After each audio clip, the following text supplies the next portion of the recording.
sama besarnya ya. Dan potensinya sama besar, dahsyatnya kira-kira. Saya kira tertutup mungkin akan lebih besar untuk melahirkan hoax-hoax baru ya.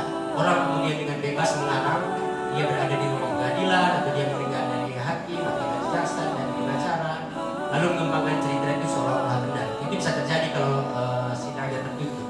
Tapi kalau terbuka juga saya kira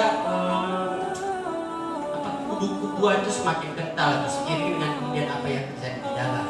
Karena semua orang juga sudah punya pilihan politik. Jadi benar atau tidak benar yang terjadi atau diungkapkan di ruang pengadilan, masing-masing kubu punya kepentingan untuk membela. Ya.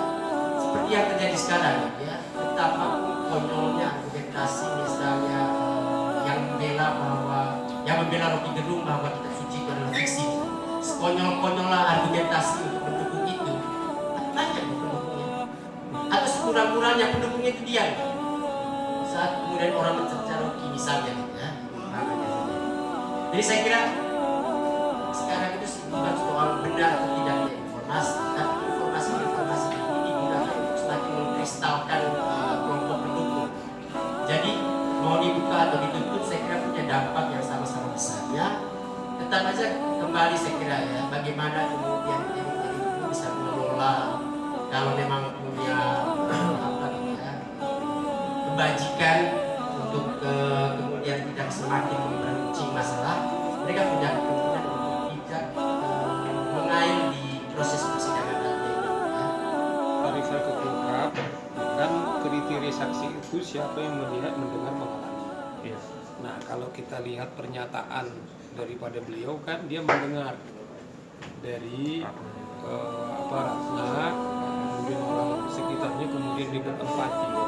Nah kalau kita merefer daripada kriteria, mestinya dia masuk salah satu untuk menjadi saksi yang tadi bahasa teman-teman itu dihadirkan di pengadilan.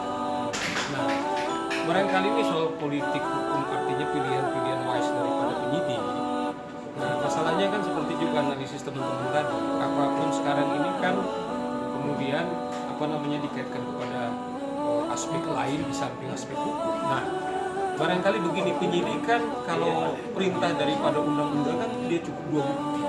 Nah barangkali ketika dia sudah punya cukup bukti 2 orang, daripada berisi kotor tidak akan mengurangi pembuktian tindak pidana yang didakwakan. Nah berhentilah di orang-orang yang bukan saudara Prabowo.